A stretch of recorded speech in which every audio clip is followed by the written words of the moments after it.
Okay, so these are some BMAT physics questions in case you want to do some BMAT physics practice. I know a lot of people taking the BMAT don't do physics at A level, so I thought it'd be quite useful to go through them. So if you are at my school, I will have emailed you these questions and you can go through them before you do the answers. If you're not at my school, you can still do this. You can just press pause, do the question, then listen to my explanation. So question 1.1, which graph correctly shows how the resistance R varies with applied voltage V for a resistor at constant temperature? And this is a fixed resistor. Okay, so a resistor is standardly a fixed resistor, especially if the temperature is constant. Okay, so if it's a fixed resistor, that means that the resistance stays the same or is constant. And these graphs are all resistance versus voltage. So we want a resistance that stays constant. So it's going to be A, because that has stayed constant. The rest of them, the resistance is changing. You might go for this, but this would be an IV graph for a fixed resistor if I had I here instead of R. Okay, so you might think, oh, that's a recognisable shape, but that would be for an IV graph. Okay, the next question is up here. 1.2, press pause if you need to and have a go at it, otherwise we'll get going. So which of the following is A, not the, correct unit of potential difference or voltage? Now we're going to think about the fact that voltage has the definition or the equation of E over Q, which means that a volt must be equal to the unit of E, which is a joule, divided by the unit of Q, which is a coulomb. So it can't be coulomb per joule because that's the other way around, and it can't be joule per second because it's a joule per coulomb. Now there's another little bit to think about. So I want to think about the idea that P equals IV as well. So this isn't going to help us right now. So I'm going to think about it in terms of a different equation and rearrange that to say that V equals P over I. So that means a volt must equal the unit of power, which is a watt, divided by the unit of current, which is an amp, which would give watts per amp, which is E. So we're looking for E there. So you just have to try things out and see what works. Right, the next question, press pause if you need to read it. Just remove that here. Okay, so the diagram shows 3 appropriate meters P, Q and R connected in the conventional way in a circuit. The switch is initially open. The switch is now closed. What happens to the readings on each meter? So if these are appropriate meters, this must be an ammeter because it's in series, and these must both be voltmeters because they're in parallel. Now when we close the switch, what we do is we make a short circuit because the current can either go through the resistor or through that easy piece of wire. So going through the short circuit means we decrease the resistance of the circuit, or especially of this part. Therefore, the voltage of R must decrease because we made it easier to get through. Now, I'm going to call this VBAT, and the battery voltage, because this is a series circuit, must always equal the voltage across Q plus the voltage across R. So I've decreased the R voltage. That means I must increase the Q voltage, because this is going to stay constant. It's just whatever voltage it is. And so that's those two. And then if I've decreased the whole resistance of the circuit, that means it's easier for the electrons to get round. So the ammeter at P must increase because the more current will run through it. So if I think about P must increase, it's going to be one of these. Then Q increases, it must be one of these two. And R decreases, it must be H. Okay, question 1.4, press pause and read it if you need to and have a go.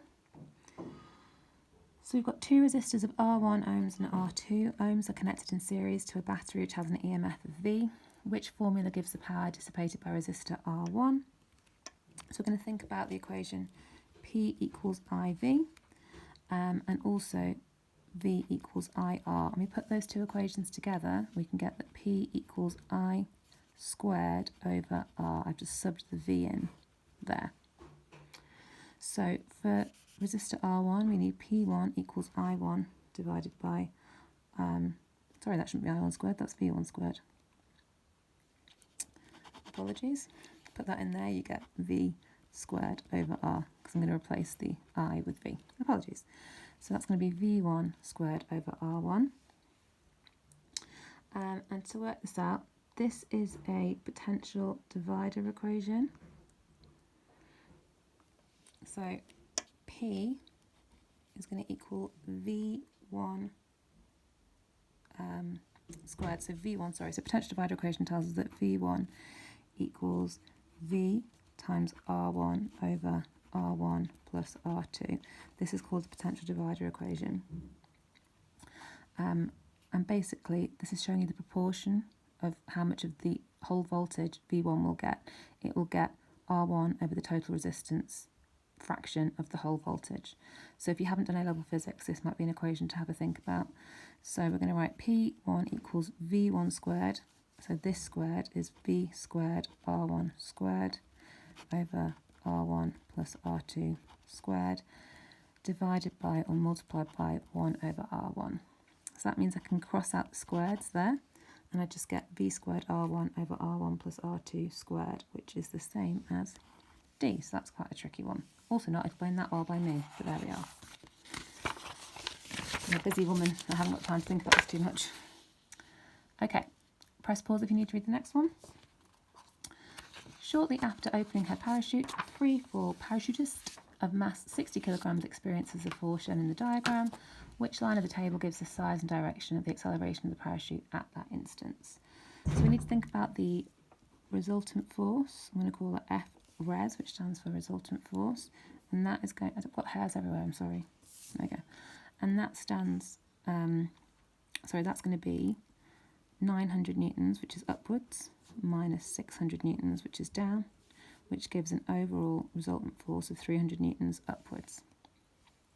Then we think about F equals ma, therefore A equals F over m, which is 300 divided by 60, and that comes out as 5 meters per second squared, and that will be in the same direction as the force, so it's going to be upwards. So we're looking for 5, and then upwards it must be C. Okay, here's the next one. Pause if you need to read it.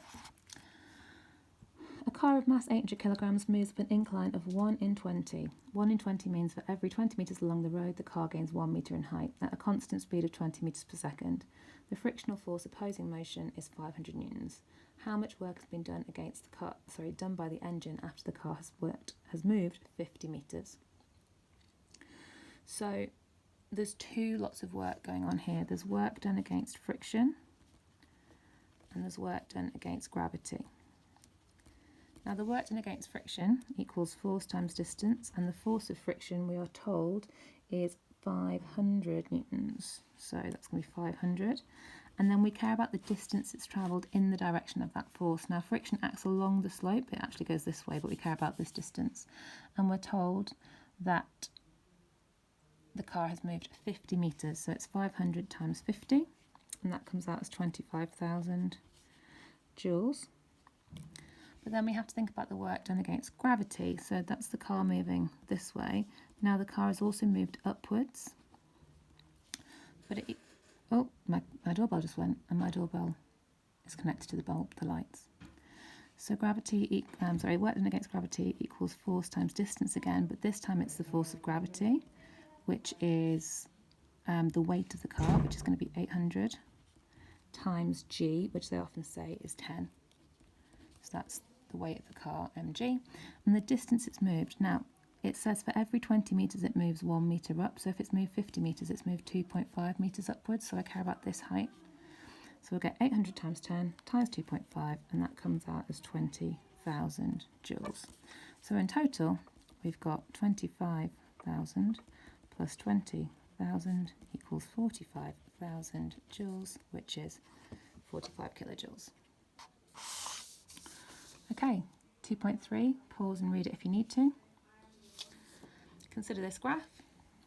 Which one of the following could the graph not represent if all quantities are in SI units? Now the first thing to say is that this is a straight line through the origin, so this graph is showing direct proportion.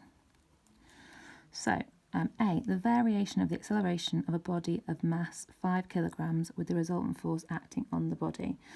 So we've got variation of mass and acceleration, and the mass is constant. So they're thinking about the equation F equals ma, and m is constant. So we could say that's a K, or that F is proportional to A. So that could be the answer, because that's direct proportion. The variation of current through a 5 ohm resistor with the applied voltage there. So that would be V equals IR. And we're told it's a fixed resistance of 5, so that would be that V is proportional to I, because they're the two things that are changing. So that it could be that in terms of it does work. And we're looking for, remember, the one that it doesn't represent. The variation of KE of a body with the square of its speed. Now we've got K equals 1/2 mv squared. So if I care about KE versus V squared, they are proportional because half and mass, I'm told, is constant. The variation of wavelength y-axis with a speed of 0.2 meters per second with their frequency. So we're going to use the equation V equals F lambda. Now I care about wavelength and frequency with a constant V, so that would rearrange to be that if I want y-axis of wavelength, lambda equals V over F. And if V is constant, that shows me that lambda is proportional to 1 over F, which is not direct proportion. So it's probably going to be D. So this isn't direct proportional, it's indirect proportional. The graph would look like this. And then finally E, the variation of work done by a force of 0.2 newtons with the distance it moves through the x-axis. We're thinking about work done equals force times distance, and it's got a constant force, so that would be work is proportional to distance, so that would be allowed. So it must be D. So quite tricky there. Okay, 2.4, press pause if you need to. In an ornamental fountain, water is squirted vertically upwards through a nozzle by a pump. 5 kilograms of water pass through the nozzle each second, and the water reaches a height of 5 meters after leaving the nozzle. What is the power of the pump, assuming 100% efficiency, and at what speed does the water leave the nozzle? So we're going to think about the equation power equals energy over time, and therefore energy in 1 second equals power, because energy divided by 1 is P. We're also going to think about the fact that KE gained equals GPE lost, and we can say that 1/2 mv squared equals mgh. This is a really common thing to do. The m's cancel, so V is going to equal 2gh all square rooted. Now let's work that out. I've got V equals the square root of 2 times 10, and it says a height of 5. So that's going to be the square root of 100, which comes out as 10 meters per second. So I've got speed of water, it's going to be this one or this one. Now, the energy gained from the pump per second, remember, is the power. So I'm going to say that E equals 1/2 mv squared, because that's how much KE is gained, and in 1 second. So it's going to be 1/2 times 5 times 10 squared, which comes out as 250 watts. So that's going to be this one or this one, so the answer is G. Okay, so 3.1, press pause and read it if you need to. After running a marathon, a particular runner wraps herself in a thin aluminium covered plastic sheet in order to keep warm. Here are some statements about the effects it may have, and then which ones is or are correct. So there is less heat loss through conduction because aluminium is a good conductor of heat. Aluminium is a good conductor of heat, that is true, but that means there'll be more heat loss, so 1 is wrong. There is less heat loss through convection because air is trapped between the sheet and the body, that is true. Okay, that's why you wear layers, it traps air, it stops convection. And then there is less heat loss through radiation because shiny metal surfaces are poor emitters of thermal radiation. That is also true. If you want to keep your takeaway hot, you have it in a metal container, a tinfoil container. You don't have it in a black box. Dull, dark surfaces are the best at emitting heat. So 2 and 3 are correct, therefore the answer is G. Okay, press pause if you need to. Which of the following properties of a fluid moving through a pipe would need to change in order to alter the flow rate of the fluid? Now, this is just a know it or don't know it. It's more of an A-level question. You're looking for viscosity. Flow rate is all to do with viscosity. Viscosity tells you how gloopy something is or how easily it flows. For example, honey has a very high viscosity, water has quite a low viscosity. 3.3, have a read through. Which of the following graphs shows the rate of heat transfer with respect to time from boiling water in a saucepan to an egg dropped in having been? I assume for an egg having been dropped in. So you've got the heat going from the water to the egg.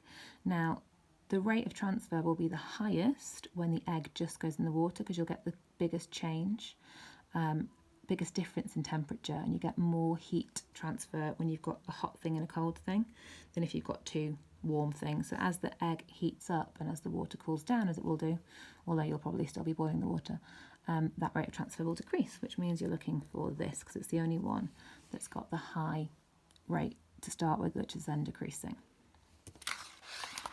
Okay, 3.4, read it, pause and read it if you need to.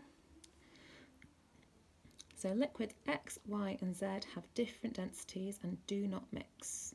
A solid block is able to float in the bucket of liquid X. The same block will fall to the bottom of bucket of liquid Y, and the volume of liquid Z is 0.5 times that of X. The mass of liquid Z is 0.6 times that of X. If a cylinder is filled with liquids X, Y and Z and left to separate, which of the following describes the order of the substances working from bottom to top? So you have the least dense at the top and the most dense at the bottom. Now these two sentences, we've got that the block can float in X and it falls to the bottom in Y, says that X is denser than Y. If something can float, it means that it's less dense than the liquid. So if the liquid here, if the same object with the same density can float in X, the block is less dense than the liquid X, but it's more dense than liquid Y. So X must be denser than Y. We're going to use the equation of density is mass over volume. The density of Z, we can say, is equal to, we're told here, the volume of Z is 0.5 times that of X. I'm going to write 0.5 the volume of X, but the mass of Z is 0.6 times that of X. So I'm going to write 0.6 V, not V, M of X. So the density of Z equals 0.6 divided by 0.5, which is 1.2, divided by, or multiplied by, sorry, the density of X. Okay, so that means that Z is more dense than X because it's bigger than 1. So we've got Z is the most dense, then X, then Y. So this will be at the top, and this will sink. I've written zinc there, zinc. So we're going to have, it says, from the working from bottom to top, it's going to go ZXY, which is E. How many to go? Quite a few. Only 17 minutes in. Right, question 4.1, pause if you need to. We've got a runner is running along a road when the alarm system of a stationary car she has just passed goes off. How fast is she running if she hears the sound at 97.5% of the frequency heard by someone standing still?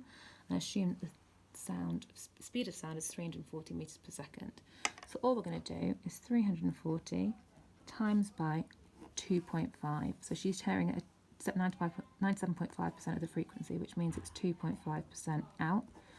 So we need to work out what 2.5% is as a fraction, which is 2.5 divided by 100, and that comes out as 8.5 meters per second. Yeah, because that's a small number. So she must be running at 8.5 meters per second. This is to do with the Doppler effect, which is very similar to redshift. If you move away from a wave or move towards a wave, you'll actually hear a change in frequency. So you might have heard like racing cars go, yeah, like they change their frequency because they are moving towards you and away from you. Okay, 4.2, press pause and have a read if you need to. Okay, the first graph shows a variation of the displacement of particles with distance along a wave at a particular instant in time. So this is a displacement distance graph. So this is like a photo, a snapshot. And then the second graph shows a variation of time with the displacement of a particular particle of a wave. So the particles in each wave do this, go up and down. They don't move along. But if you look at one particle over time, you'll notice that it does this, but if you're dragging it out of the time axis, you have to draw it like that. So this is like the photo of the wave, and then this is like a snapshot in time. That one, sorry. And then this one is looking at one particle over time. What is the speed of the wave? Now, what we do is we use this one to work out the wavelength. okay, because this is a distance graph. Now this is 2 full waves, so 2 wavelengths equals 60 metres. Therefore, 1 wavelength equals 30 metres, or you could just work it out from there. They want to know the speed. Now speed equals frequency times wavelength. They've got the wavelength. I need to work out the frequency. Frequency is how many waves pass a point per second, but what I can do is work out a period from this graph. So this graph will tell me the period of the wave, how long it takes for 1 full wave to go. Now I've got 1, 2, 3 full waves in 0.6 seconds. So the period of 1 wave equals 0.6 divided by 3, which is 0.2 seconds. If we remember that frequency is 1 over period, something to remember, we get that frequency equals 5 hertz, because 1 divided by 0.2 is 5. So then V equals F lambda is equal to 30, that's lambda, times 5, wrong way around there, but it doesn't matter. And that comes out as 150 metres per second, E. Okay, 4.3. The depth of water in a particular tidal harbour varies with time as shown in the graph. If the variation in depth caused by the effect of the tide is considered as a wave, what are the amplitude and frequency of this wave? Let's have a look at this one then. So we need to do some more graph work, as it were. This is a distance time graph, so we're going to work out the period from this, okay? So the period we can work out, that's 1 wave, that's 2 waves there. So each period T equals 12 hours, there to there. So the frequency equals 1 over the period, which is equal to 1 over 12 hours, which is 12 times 60 times 60. Frequency is always in hertz, which is per second, so we have to have the period in seconds there. So for F, it's going to be this one, or this one, because they're both 12 times 60 times 60. And then they want to know what is the amplitude and frequency of the wave. Now, this is a full distance, and that is 10 to 6, that's 6 metres, but the amplitude is always the distance from the midpoint of the wave to the top, so the amplitude would be 3. So we're looking for A. Okay, it's quite a funny one, this one. 4.4. At the front of a long column of soldiers is a man regularly hitting a drum 50 times a minute. The soldiers are told to place their left foot down on the ground when they hear the drum beat. The column is so long that the soldiers at the back put their left feet down at the same time as the soldiers at the front put their right feet down. What is the minimum length of the column of the soldiers? Speed of sound and air is 330 metres per second. So the sound reaches the people at the front very quickly and the people at the back much more slowly. It's very much like thunder and lightning. You see the lightning before you hear the thunder because it has to travel so far. So I'm told that they play the drum 50 times a minute. So the frequency is 50 times per minute. So the period is 1 over 50 minutes, which is 0.02 minutes. And 0.02 minutes, if you times that by, if you work out the conversion, it comes out as 1.2 seconds. So if you do a minute 60 and then work out 0.02 of that, I'll do it quickly. Let's have a get the right answer. So 60 times 0.02, 1.2 seconds. Now we're going to think about speed equals distance over time. Therefore, distance equals speed times time. S is what we use for distance at A level, so that's why I'm using it here. The speed is 330 metres and the time is 1.2 seconds. So it's 396 metres away for that, okay? Now,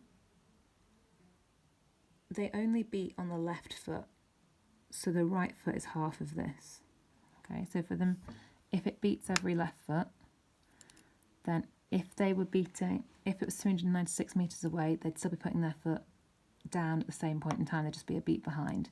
Because they're only beating on the left foot, that means that the right foot must be in the middle, so therefore we have to do 396 divided by 2, which comes out as 198 metres, which is that one there. That's quite tricky. Last page. Okay, 5.1, press pause if you need to. Bees see a high frequency of EM waves in humans. Consequently, which of the following colours would be more likely to be attracted to? If you think about the EM spectrum, go from red all the way up to violet. We've got infrared before red, we've got UV after. This is increasing frequency. It's terrible handwriting, sorry. So they're more likely to see these colours here, which is violet. Okay, and that's why purple flowers and blue flowers are more attractive to bees. 5.2, have a read if you need to. So we've got the microwaves generated in a microwave oven travel through air at a speed of 3 times 10 to the 8 metres per second. That's the speed of light, with a wavelength of 12 centimetres. They pass through plastic food containers, but at a reduced speed of 2 times 10 to the 8. What are the wavelength and frequency of the microwaves as they pass through a plastic food container? This is an example of refraction. It's a wave slowing down as it passes through another material. It can happen for things that aren't light, and it can happen for microwaves. So we're going to use the equation V equals F lambda. Now we can work out lambda by saying V over F. Now we've been told that there is a speed of 3 times 10 to the 8 metres per second down to 2 times 10 to the 8 metres per second. And I've missed a step up. Sorry, we need to use the original stuff to start with. Apologies, I skipped forward there. So I'm going to use this information here, 3 times 10 to the 8 and 12 centimetres. V equals F lambda. I'm going to work out a frequency.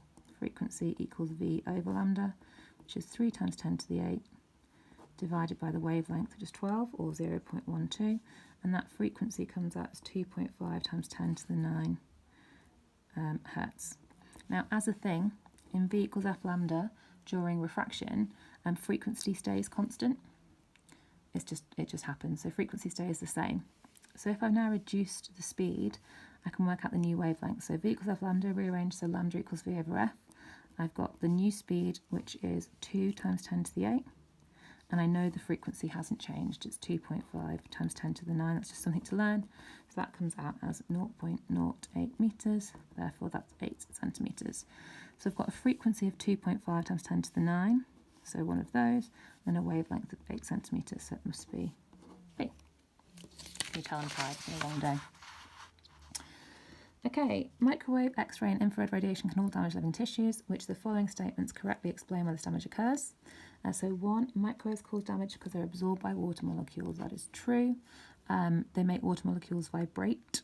That's why people used to be worried, if not, they're still worried about mobile phones because they use microwaves and you put them next to your brain. X-rays cause damage because of their ionising ability. Yes, they are ionised and they've got a high enough frequency. And infrared waves cause damage because of their ability to penetrate matter. No, not particularly. They can't get that far.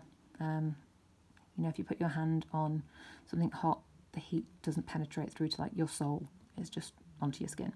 So we're looking at 1 and 2, which would be D. Okay, 5.4, pause if you need to. A ray of orange light travelling through the air has a speed of 3 times 10 to the 8 metres per second and a wavelength of 600 nanometres. What could the speed, frequency, and wavelength of the orange light be when travelling through glass? So we've got a speed and a wavelength in normal, and we're going to work out a frequency. So V equals F lambda, or frequency equals V over lambda, which is 3 times 10 to the 8 divided by 600 nanometres, 600 times 10 to the minus 9, and that frequency comes out as 5 times 10 to the 14 hertz. And remember what I said, V equals F lambda, F is a constant. Now when it travels through glass, it's going to slow down. And if this slows down and frequency is constant, then lambda must also slow down, must also decrease. So we've got a frequency, so it must be one of these four, sorry, we've got that frequency. The speed was 3 times 10 to the 8. It's got to slow down, so it's got to be one of these, because everything else hasn't. And then the wavelength has to decrease, and it was 600, so it now has to be less than that. And the only row that's got all ticks is C. Okay, 6.1, which is the following statement about nuclear physics is true. The process of emission of a gamma ray from a nucleus is called nuclear fission. No, nuclear fission is when a large nucleus splits into two. The half-life of a radioactive substance is half the time taken for its nuclei to decay. No, it's the time taken for half the nuclei to decay. The number of neutrons in a nucleus is its atomic number, proton number, minus its mass number. No, it's the other way around. It's the mass number minus the proton number. The process used in nuclear power stations is nuclear fusion. No, it's nuclear fission for now.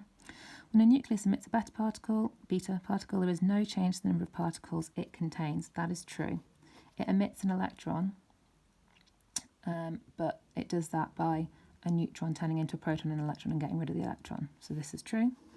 And just check, when a nucleus emits an alpha particle, one of its neutrons becomes a proton plus an electron. No, that is beta. Okay, it just an alpha is 2 protons and 2 neutrons. So it's E.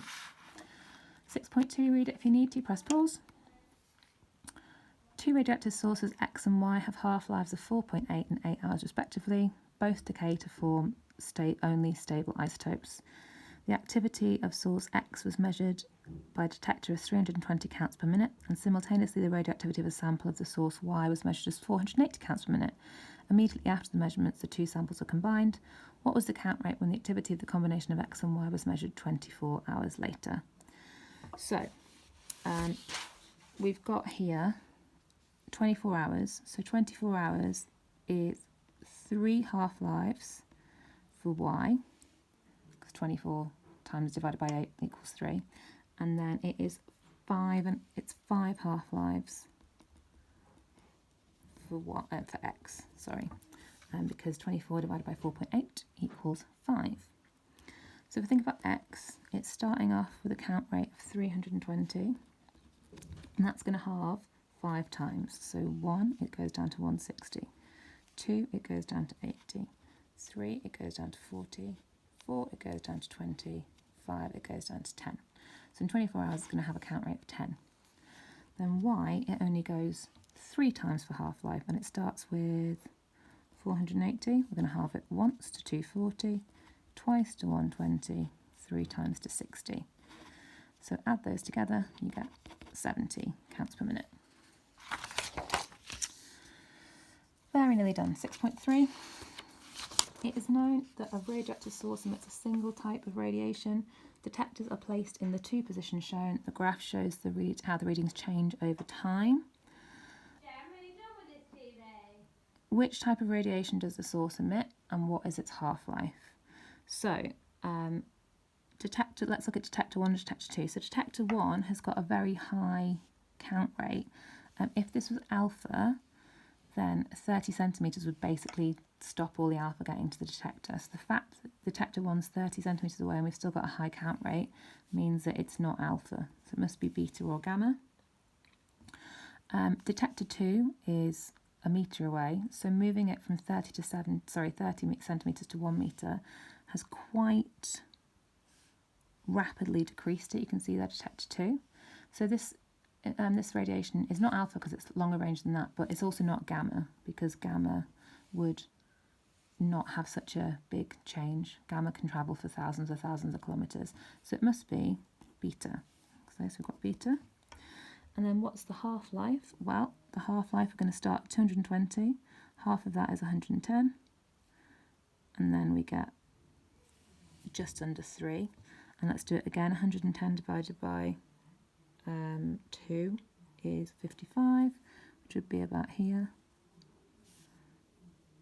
So we've got either 2.4 or 2.76. I think that's closer to 2.76 than 2.4. So it's going to be D. Final question, which I'm very happy about because it's been a long day and I'm very tired.